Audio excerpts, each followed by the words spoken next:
En una hoja, pongan su nombre completo, por favor, y vayan circulando. ¿Qué va a comenzar la hoja?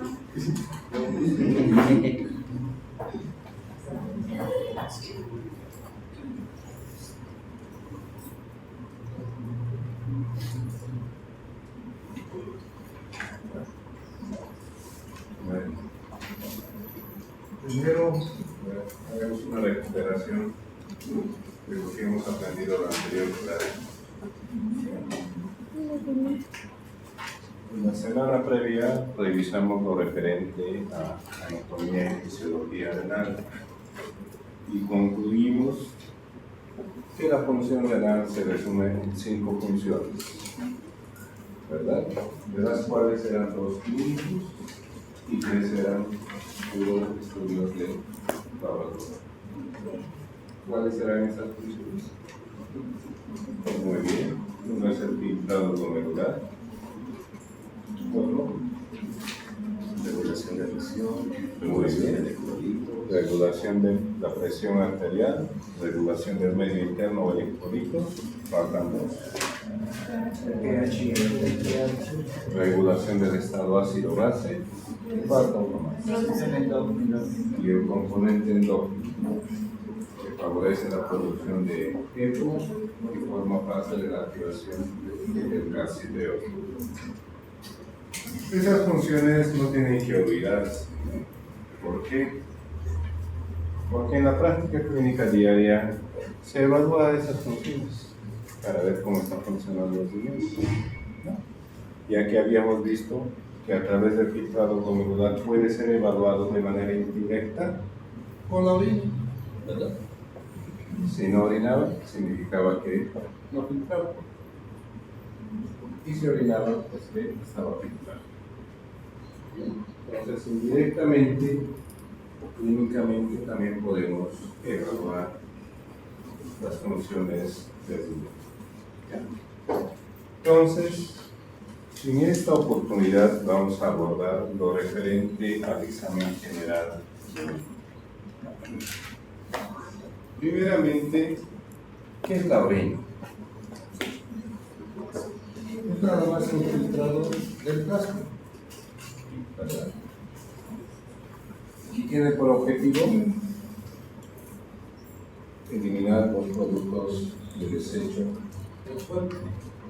Y ya vimos que los productos de desecho del cuerpo que se eliminan eran urea, creatinina, ácido úrico, glucinógeno, amonio, todo eso se elimina a través de la orina. Dependiendo a la cantidad de orina que untamos, hay términos que utilizamos de manera muy frecuente y corriente. En condiciones normales, un ser humano con una libre ingesta de líquidos puede producir aproximadamente este volumen por día, 1.4 litros. Pero ese volumen puede aumentar o disminuir. Por ejemplo, si una persona normalmente está acostumbrado a ingerir de 2 a 3 litros, el volumen urinario va a subir. Pero si una persona no está acostumbrada a ingerir líquidos, ese volumen urinario va a variar. Entonces, la cantidad de orina que una persona emita depende de la cantidad de agua que ingiere. Cuando el volumen urinario baja por debajo de este número, o sea, menor a 400 mililitros en un día, se denomina oliguria. Si el volumen urinario es menor a 100, anuria. Y si el volumen urinario es mayor a 3 litros en un día, se denomina poliuria. Ejemplos de poliuria tenemos, por ejemplo, ahí la diabetes, una de las 3, poliuria, polidipsia, polipar. Hay enfermedades psiquiátricas en las cuales pacientes ingieren grandes cantidades de líquido, como es el caso de la tocomanía. Es una enfermedad donde la sensación de ingerir grandes cantidades forma parte de su espectro clínico. ¿Ya? Descensos de volumen urinario, cualquier causa de hipovolemia. Cualquier. Un cuadro emético, un cuadro diarreico, un choque, una hemorragia, una quemadura, hacen que el volumen urinario baje. Y cuando se restaura el volumen, empieza a bajar. El examen general de orina nos da mucha información y no solamente nos sirve para decir tiene infección o no tiene infección. No solo sirve para eso. Nos puede dar información específica de cómo está la función renal. Porque una de las primeras alteraciones que ocurre cuando hay daño renal crónico se evidencia a través de la orina. ¿Y cómo se evidencia? En alteraciones en la capacidad de concentrar la orina. También nos puede dar información de cómo está la vía urinaria. También nos informa de problemas infecciosos y problemas metabólicos. Por ejemplo, enfermedades congénitas como la enfermedad de Fabry, la cistinosis, se manifiestan a través del examen general de orina. Para tomar un examen general de orina hay que tomar en cuenta varios requisitos. Este examen no genera ninguna molestia. Se puede realizar desde el momento que nacemos hasta el momento que nos vamos. Lo recomendable es tomar la primera orina de la mañana. ¿Por qué? Porque esa primera orina es la más concentrada y donde se puede evaluar el sedimento urinario. Por eso cuando despertamos, la orina también concentrada amarilla, ¿verdad?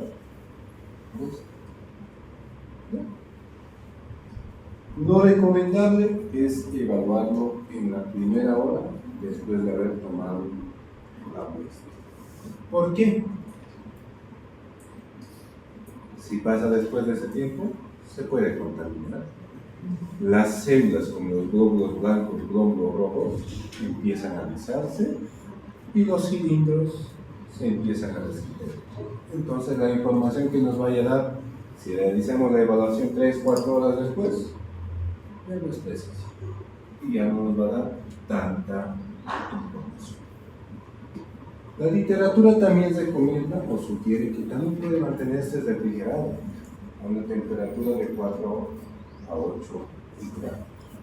Esto aplica sobre todo en esos lugares, en los centros de primer nivel, ¿verdad? Donde no tenemos bioquímico las 24 horas. Entonces, se puede refrigerar. Dentro de la evaluación del examen general de orina, vamos a tener en cuenta 3 componentes.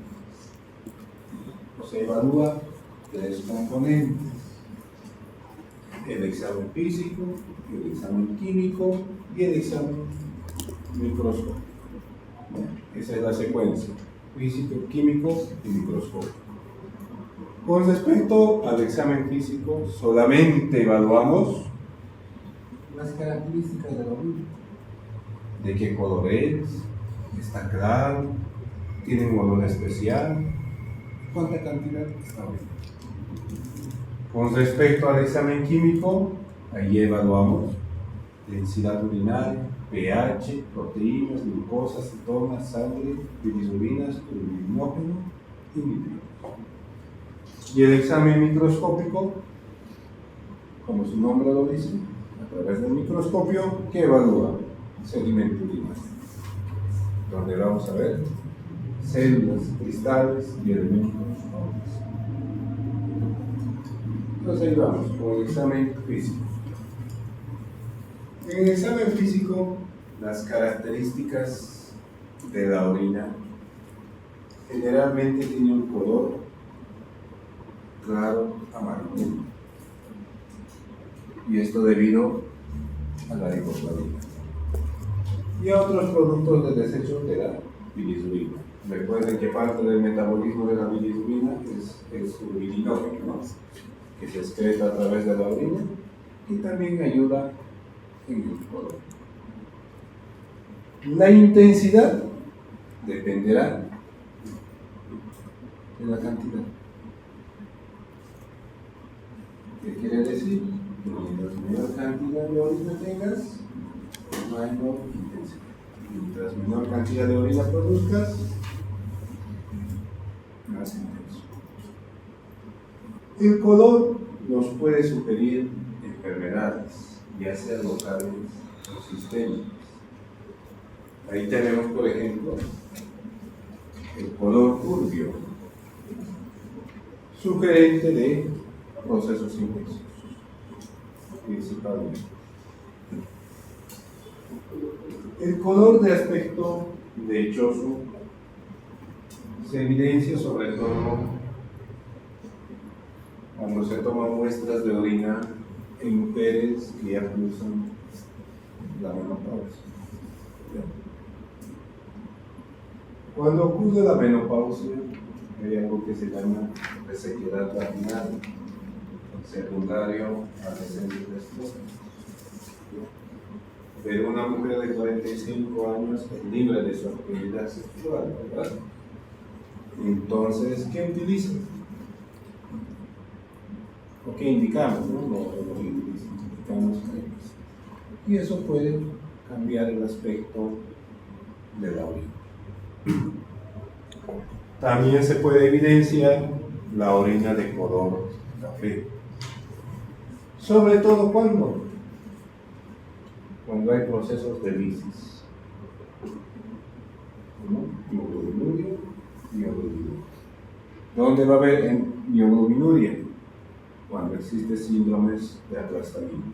O sea, cuando se te cae una muralla encima, genera eso. O cuando hay descargas eléctricas, o enfermedades congénitas que pueden dar color de la orina de un aspecto parduzco, como las porfinas. Ahí también tenemos una orina de color verde o azul, que sugiere principalmente infecciones urinarias por Pseudomonas aerovirus, patógeno que vive en el ambiente intrahospitalario. El color amarillo intenso está dado principalmente cuando la bilirrubina se encuentra en grandes cantidades de la orina. ¿Y cuándo ocurre eso? Cuando hay problemas hepáticos. Castaño púrpura en los porfirios, tenemos también el rosado o rojo, que es sugerente de materia o extraglomerular. Y algunos pueden decir esto, y es muy común en nuestro medio, que refieren que estoy orinando para sugerir infección urinaria, ¿no? Y a veces la vía urinaria también puede comunicarse con el sistema linfático y empezar a orinar. Entonces, como ven, el examen físico nos va a dar mucha información.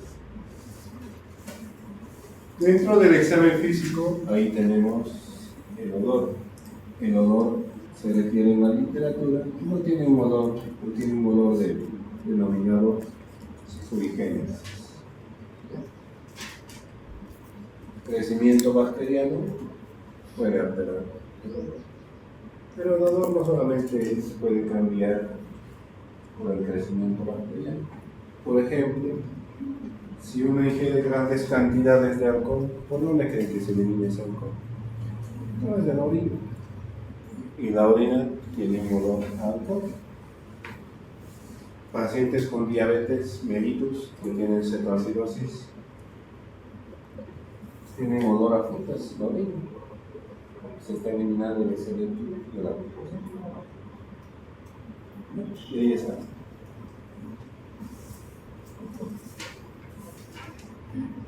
Infecciones, por ejemplo, por bacterias productoras de urea, como el Proteus pseudomonas, y el olor a amoníaco. ¿Han sentido alguna vez el olor a amoníaco? Bueno, cuando entren a un parto o una cesárea, el bebé ¿dónde está nadando? En el líquido amniótico, ¿verdad? Y cuando sale, revienta la bolsita y ese es el olor a amoníaco. Entonces, ese olor también. A veces la vía urinaria se puede comunicar con el aparato digestivo, con algo que se denomina vísceras. Y a través de la orina sale materia fecal. Orina fecal con restos de materia fecal, literal. Y hay que ver en esos casos por dónde se está comunicando. Puede comunicarse a través de la oreja, el urete, la vejiga, quién sabe. Hay que ver. Y ahí está con respecto a la diabetes mellitus. Fruta fresca, acetona. ¿Conocen el olor de la acetona, no? Con lo que se pintan las niñas, las uñitas, es esto. Bien. El olor hepático, insuficiencia hepática. Humedad. Después de qué cosa, el sudor a humedad. Ahí está. Penicilina. Cansancio, hipermetimiento, hipoglucemia, olor a patas o sudor a pies, continuación, exceso de ácido butírico o examen. Entonces, el olor es muy típico de ciertas patologías. Otro parámetro que evaluamos es la densidad. La densidad urinaria hace referencia a la capacidad de concentrar la orina o diluir la orina. Y los valores que mantiene la orina son estos, de 1.005 a 1.03. ¿Hay patologías que alteran esto? Sí. Y hay muchas. Ahí tenemos. La densidad urinaria va a subir en todo proceso que cause o curse con hipovolemia. ¿Como cuál? Deshidratación, cetoacidosis, falla cardíaca, usos de contrastes, secreción inadecuada de hormona antidiurética y enfermedades hepáticas. Y una concentración urinaria baja o menor a 1.010, en la cual hay efectos de concentración, diabetes insípida. Que la diabetes insípida es una enfermedad en la cual o hay deficiencia de antidiurética o hay resistencia de antidiurética. Si hay deficiencia o resistencia, eso no se reabsorbe el agua y se quita. Ovidicia, uso de diuréticos, la falla renal aguda, específicamente en la fase olívica. Entonces ahí tenemos varios parámetros que evaluar en el examen físico. Por ejemplo, si viera una orina muy amarilla así, un tenue muy alto, ¿en qué pensaría? ¿Está aumentado la densidad o disminuido? Aumentada. Si la orina fuera clara como el agua de la pila, lo más seguro es que está disminuida. Dentro del examen químico de la orina, utilizamos algo que se llama tiras de Artigas. Las tiras de Artigas están a la venta libre para todos. ¿Cómo funciona? Aquí está la tira reactiva. Aquí está su ampliación. Es un fragmento de papel, como ven, y se pone en contacto con la orina. Y una vez que se pone en contacto con la orina, el papel absorbe y cambia de color. Y ustedes tienen que comparar los colores. Y de ahí va a salir toda esta información. Ahí tenemos la información del pH, ¿no? Habíamos mencionado que una de las funciones del riñón era mantener el pH. ¿Cómo ayuda a regular? A través del cambio de pH en la orina. Normalmente la orina es más ácido o alcalino o negro. Ácido. Ácido.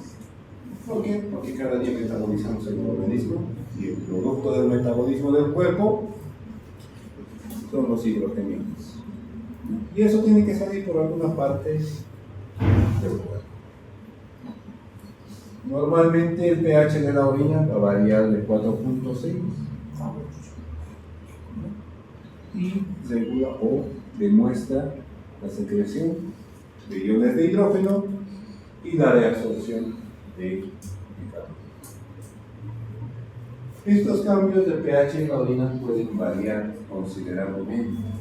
Miren, ahí tenemos pHs ácidos y alcalinos. Por ejemplo, individuos que ingieran una gran cantidad de proteínas, generalmente el pH es ácido. Y también han debido escuchar del jugo de arándano, ¿no? Actualmente sirve para prevención de infección urinaria y tiene por objetivo acidificar la orina. Y enfermedades sistémicas que cursen con acidosis acidifican la orina, uremia e infecciones por la hernia. En otro extremo tenemos las orinas alcalinas. Miren, personas que ingieren gran cantidad de vegetales, o lo que llaman actualmente vegetarianos, altera el pH, problemas de alcalosis y también las infecciones por próticos y serum. Entonces, lo ideal sería tener una dieta equilibrada para mantener un pH dentro de lo recomendable. Otro parámetro que se evalúa con la química es la presencia de proteínas o proteinuria. Hay dos maneras de evaluar la proteinuria en el examen de la orina. Este es el método cuantitativo. A través de cruces determinamos cuánta cantidad de proteínas existe. Pero este estudio es muy subjetivo para evaluar la proteinuria. ¿Por qué? Porque para uno puede ser una cruz y para el compañero puede ser 3 cruces. Entonces no es muy objetivo. Pero de manera indirecta ya nos está diciendo que hay proteínas en la orina. Y la presencia de proteínas en la orina puede ser algo fisiológico o una manifestación inicial de una enfermedad severa. Proteínas, ahí tenemos, por ejemplo, el síndrome nefrótico, que es una enfermedad del penacho crónico. Nuestro medio, la mayor parte de nuestra población es diabético o hipertenso. Y la primera manifestación de daño renal en esos es proteínas. Pero la presencia de proteínas en la orina no es buena. ¿Verdad? Y cuando ya van al médico, ya están en etapas tan avanzadas que no podemos hacer nada. Nada para revertir el daño. Los metemos a viajes. Enfermedad de Wilson, amiloidosis, miren, hasta la frecuencia causa proteinuria, mieloma, salicinatos, frío, actividad física. Pero estas entidades solo causan proteinuria transitoria. Realizaste la actividad física, ese día tienes proteína. Al día siguiente ya no tienes que tener. Si persiste, significa que algo está mal. También a través de la orina se puede eliminar glucosa. El riñón tiene un umbral que significa un límite que dice Después de este número, sale la glucosa en la orina. Por debajo de ese número, no sale. Y ese umbral es de 180 miligramos.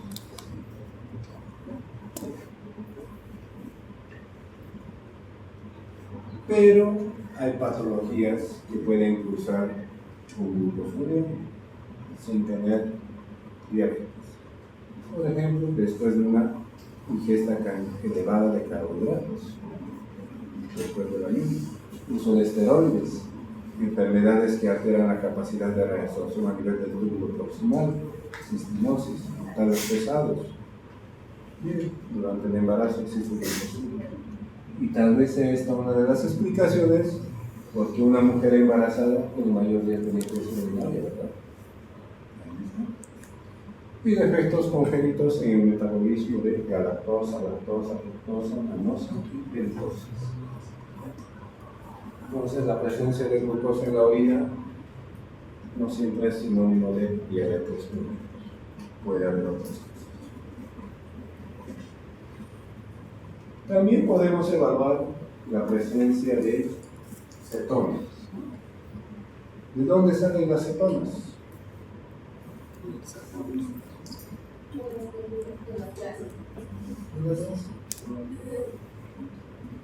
En el metabolismo normal del cuerpo para la producción de energía, primero se utiliza carbohidratos, proteínas y posteriormente la grasa, ¿verdad? Y cuando se empieza a utilizar la grasa, empiezan a salir los productos de desecho, que son las cetonas. ¿Y cuáles son?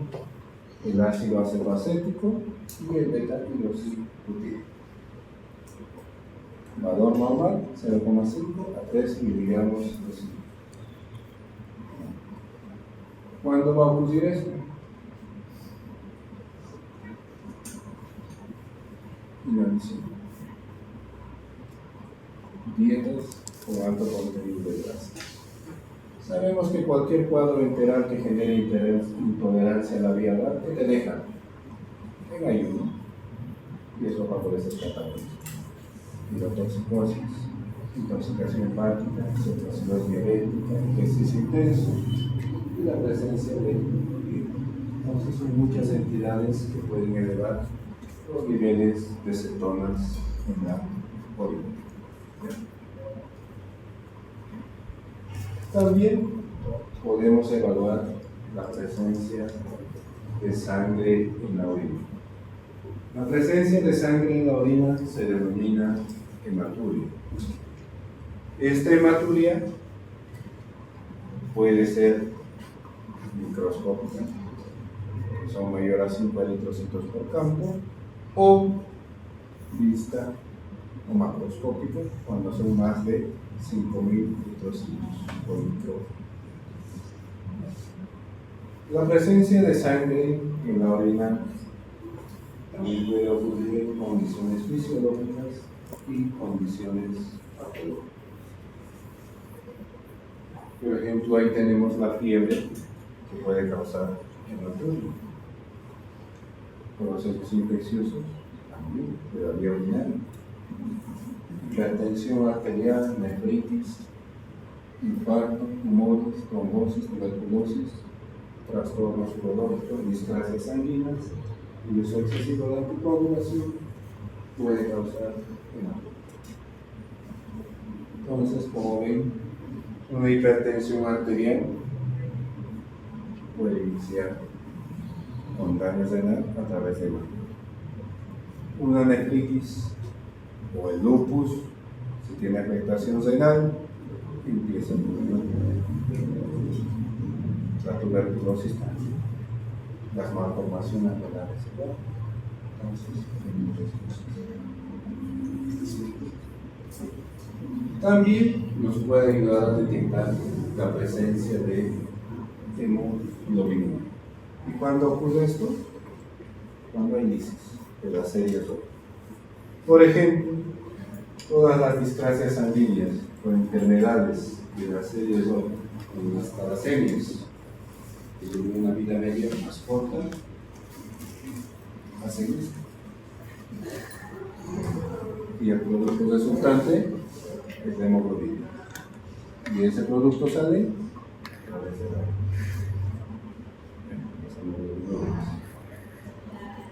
y hay otras enfermedades más amplias, como la microesclerosis.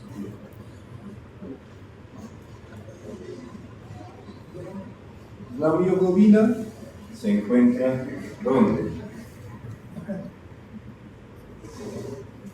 Entonces, para que haya mioglobinuria, tendrá que haber listas. ¿Dónde? En el músculo. ¿Y cuándo ocurre eso? Cuando lo utilizan o síndrome de aplastia, donde se liberan grandes cantidades de esta sustancia. Pero estas sustancias, tanto como la hemoglobinuria y mioglobinuria, son tóxicos para el riñón, causan daño. Porque estas sustancias se filtran. Y una vez que se filtran van al túbulo, ¿verdad? Y en el túbulo se precipitan y favorecen la formación de radicales libres y obstrucción tubular. Y esa obstrucción tubular, ¿qué va a dar? Fallas renales.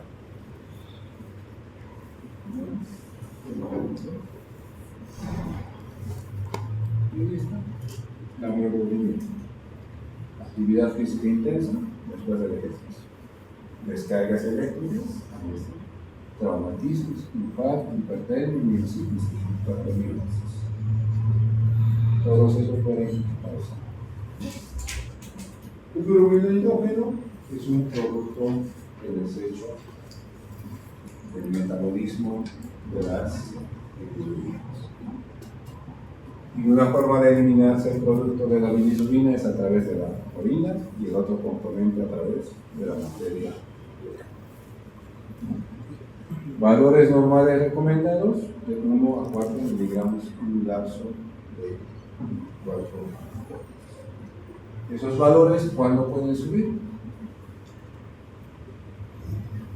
Cuando hay problemas en la sangre, cuando haya problemas de páncreas.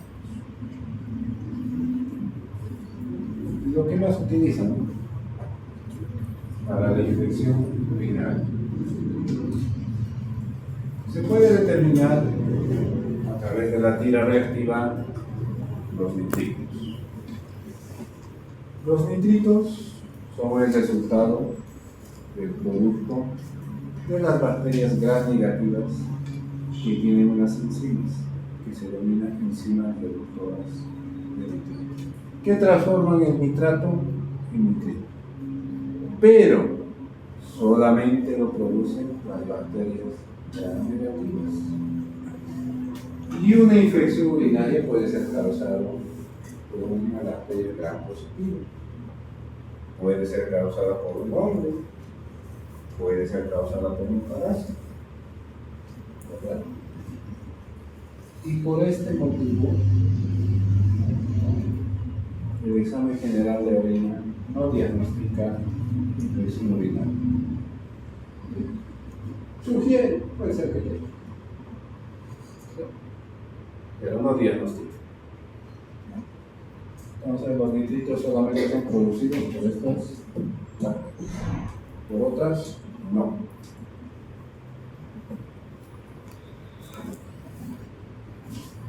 Después del examen químico viene el examen del sedimento. Para realizar el examen del sedimento, ¿cómo se hace? La orina se pone a la centrifugadora, ahí se centrifuga y ahí se separa dos componentes, el sedimento que va para la porción suave. Se saca el sedimento y se pone al portaobjetos para visualizar el microscopio. ¿Y qué podemos encontrar ahí? Podemos encontrar glóbulos rojos. En condiciones normales, los seres humanos podemos botar glóbulos rojos a través de la orina, pero eso tiene que ser menor a 5 eritrocitos rojos. Si es más de eso, ya es una alteración. Y hay que ver por qué. Ahí están los eritrocitos. En este caso son eritrocitos hemorrágicos o isomórficos. También podemos evaluar la presencia de glóbulos blancos, lo cual se va a denominar leucocituria. Tenemos los diferentes glóbulos blancos. En condiciones normales, la cantidad de glóbulos blancos varía dependiendo si eres hombre o mujer. En el caso del hombre, se considera normal hasta menor a 5 por mil. Y en el caso de la mujer, se considera normal hasta menor a 10 células por mil. ¿Por qué existe esa diferencia? Por las diferencias anatómicas que existen entre el hombre y la mujer. La presencia de leucocituria no es sinónimo de infección. Un cuadro febril puede causar leucocituria. Cuadros infecciosos, eventos de estrés. El evento de estrés no se refiere a este estrés que tiene un enfermizante, se refiere a eventos de estrés, por ejemplo, cuando existe un traumatismo, cuando es intervenido quirúrgicamente. A eso es el evento de estrés. ¿Ya? Cuadros de deshidratación o enfermedades del penacho. También podemos evaluar las células epiteliales. Vimos en la primera clase que diferentes segmentos del túbulo tenían células epiteliales, ¿verdad? Y estas células epiteliales eran planas, cilíndricas. Y esas células epiteliales tienen que ser eliminadas por alguna parte, y es a través de la orina. Podemos evidenciar células epiteliales tubulares, también las planas y las ahí tenemos. La cantidad de estas células epiteliales puede variar, porque recuerden que las células epiteliales cambian continuamente. Y si no hay una buena higiene, puede haber células epiteliales en la orina, pero no tienen ningún hallazgo patológico.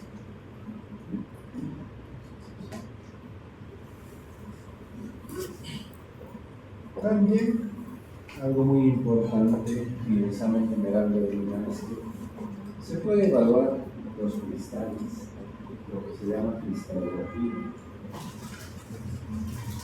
Y los cristales en la orina varían dependiendo si el pH es ácido o alcalino. Y sabemos que los cristales son las formas prematuras o precoces de los bronquitos. Y los cristales hay de diferentes formas, tamaños. Por ejemplo, ahí tenemos cristales en orinas ácidas, o sea, pHs bajos de la orina favorecerán al desarrollo cristales de ácido úrico. ¿Y qué forma tiene? Zona. Ahí está.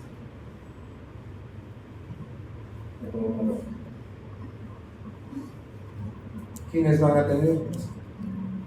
Conocen la gota, ¿verdad? Defectos en el metabolismo de las purinas, hierro y síndrome de Wilson. Entonces, en esos pacientes que tienen hiperglicemias, se puede evidenciar eso. También ahí tenemos cristales de oxalato de calcio, que se parecen a un sobre.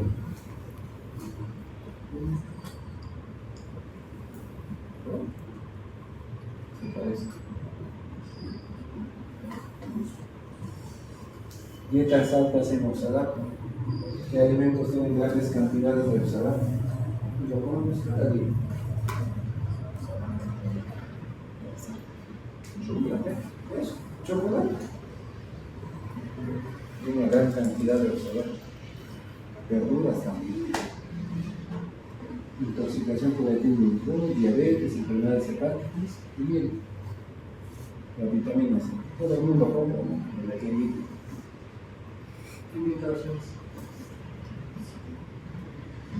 No estamos diciendo que ingerir chocolate está mal o vitamina C, ¿no? Si ingieres una gran cantidad de agua y eso, no pasa nada. Pero si no ingieres, pues, ahí las consecuencias, ¿no? También tenemos ahí cristales de cistina. La cistinosis es una enfermedad del metabolismo, la cistina, congénita. Y con solamente ver esto en el examen general de orina, esto ya se establece todo, sin necesidad de hacer otra prueba. Y esto causa enfermedad renal crónica terminal. ¿Hay tratamiento? Sí, no en el país, pero podemos hacer traer de otro país para dar un tratamiento. Esta enfermedad inicialmente afecta ojos y riñón. Como estos cristales se acumulan en la córnea, cuando hay el reflejo de la luz, ¿qué creen que va a hacer el paciente? ¿Verdad? Durante el día va a usar gafas oscuras y durante la noche, como no hay luz, va a estar feliz. ¿Verdad? Porque no hay mucha luz, hay luz tenue. Muy bien.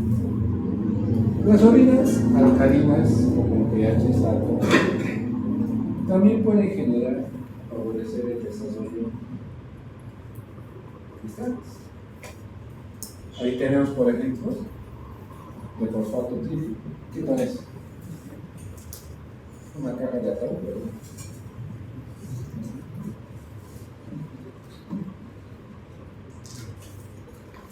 Cuando aparece pielonefritis crónica, hipertrofia prostática. Entonces hay que pensarlo en todo paciente mayor a 45 años de sexo masculino.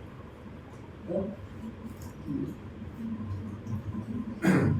Ahí también tenemos los cristales de carbonato de calcio. ¿A qué se parece? A una persona.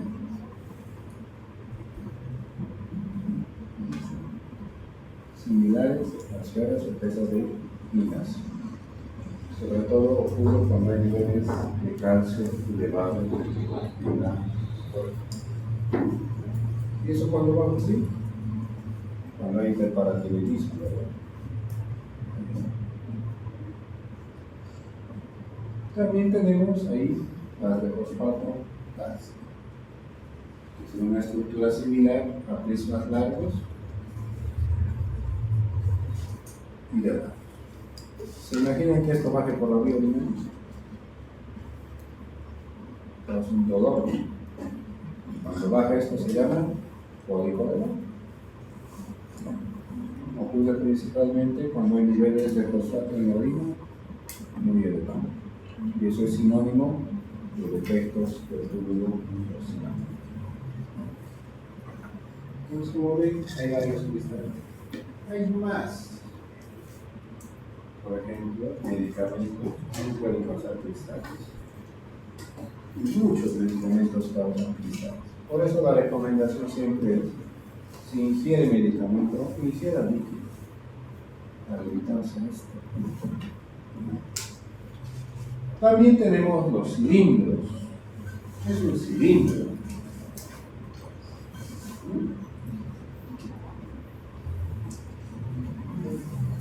Esto es un cilindro. Es un conglomerado de proteínas que tienen una forma de tubo. Es eso, que se ven en el microscopio. Los hialinos aparecen cuando se deshidratan y cuando nos deshidratamos, cuando hacemos actividad física o cuando no ingerimos fluidos. Cuando estos cilindros se acumulan de puros glóbulos rojos, se va a llamar cilindros eritrocitarios, que van a denotar enfermedad glomerular. Si los que se acumulan son puros glóbulos blancos, se llamará cilindro leucocitario. ¿Aparecen? inflamación o infección.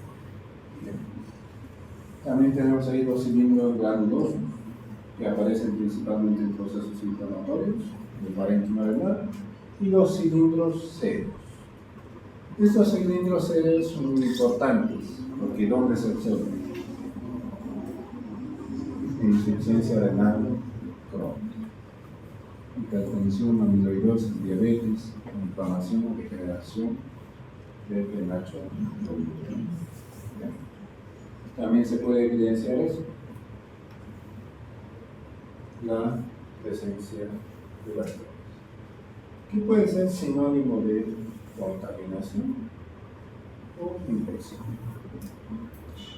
En pacientes inmunodeprimidos, eso es lo que se ve, la presencia de pompas en agua. Cuando se ve un paciente con infección urinaria crónica, lo primero que hay que pensar es ver cómo está el estado inmunológico. Porque en una persona inmunocompetente, una infección crónica no ocurre en aquellos individuos que tienen compromiso del sistema inmunológico. ¿Cómo es? Una paciente que tuvo su actividad sexual y tenía que llevar sus muestras, ¿no? Aparece esto. Por ejemplo, esta prueba también se utiliza para qué? En los casos de violación, ¿verdad? Se toma la muestra ya sea de la orina y la muestra de la secreción. Y de esa manera también se evidencia el proceso de violación y de sexo. ¿Preguntas o dudas hasta ahí?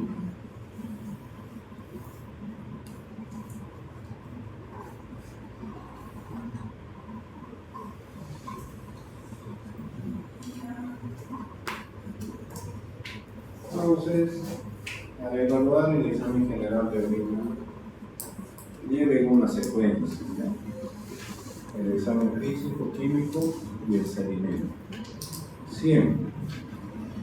En muchos hospitales o muchos laboratorios, el sedimento urinario no se hace de manera rutinaria y a veces es necesario solicitarlo en la solicitud.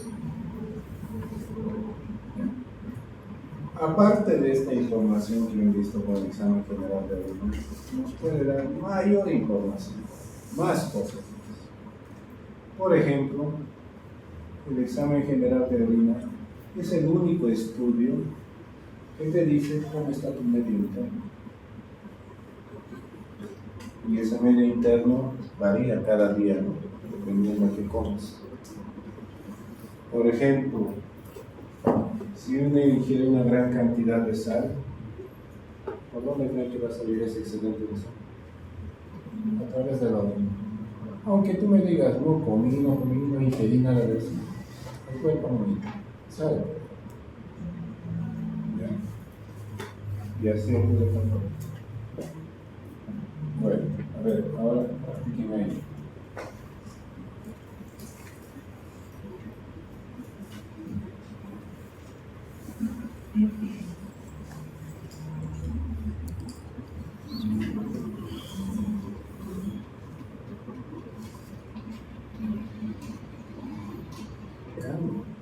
Se come carne u otros derivados, ¿no? Normal. Y aquí te llama la atención el examen microscópico. Tiene cristales de los zapatos de calcio. ¿Y qué le vamos a decir?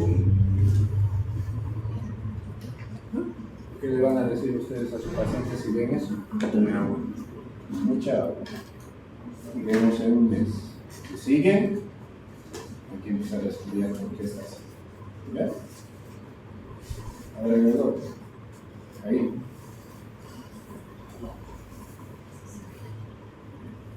De orina. Primero, en orden, el examen físico. ¿No les llama la atención esto? O todos orinamos o cuatro. Pues no. ¿Qué es? ligeramente opalocente. En el examen químico de proteinuria, de glucosuria. Entonces lo más seguro es que el glomérulo puede estar dañado. Glucosuria, pues me va a sugerir diabetes, lo más seguro para esta edad. En el sedimento tiene hematuria. ¿Qué más? Entonces llama la atención tres cosas muy importantes: proteinuria, hematuria y glucosuria. Y un paciente de 64 años debe tener una enfermedad crónico-degenerativa como hipertensión y eso se puede beneficiar de esa manera.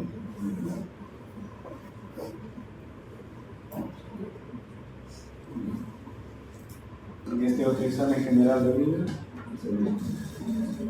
es una mujer de 48 años de edad.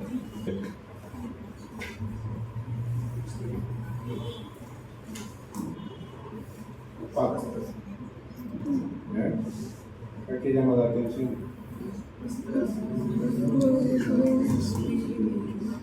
Bilirubinas. Hemoglobina clases. Bilirubina. Es normal. ¿Sabes? Entonces, amarillo tiene bilirubinas altas y bilinógeno alto. ¿Qué sugerirá? hepático, ¿Sangre o hígado? Entonces, lo más seguro. A veces no mucho, ¿quién sabe? ¿Dónde está? El COVID. En el examen físico, aspecto, normal. En el examen químico, ¿qué llama la atención? nitritos, Nitritos. leucos, Leucocitos trazas, tenemos dice cuánto. Nitritos. Nada más. Aquí tiene leucociturios. Tricomunas. Pero la tricomuna es una bacteria. ¿Qué es? Tricomuna vaginal. Parásito. Entonces, un parásito con nitritos. Y aquí hemos mencionado que los nitritos solamente ocurren con gran negativos, negativos. Seguramente tampoco se hizo prevención,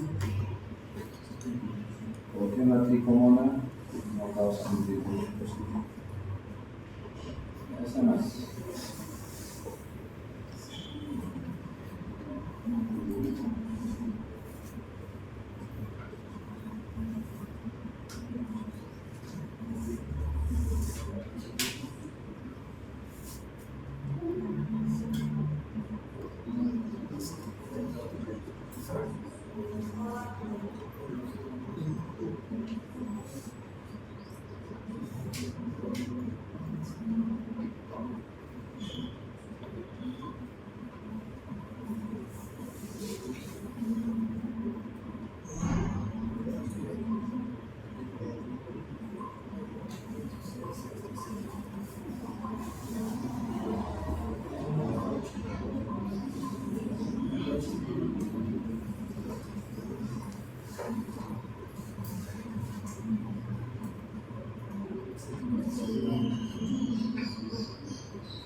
Nada. El examen químico. hemoglobina, el pH, Está alcalino. Nada más. Acá. Sí,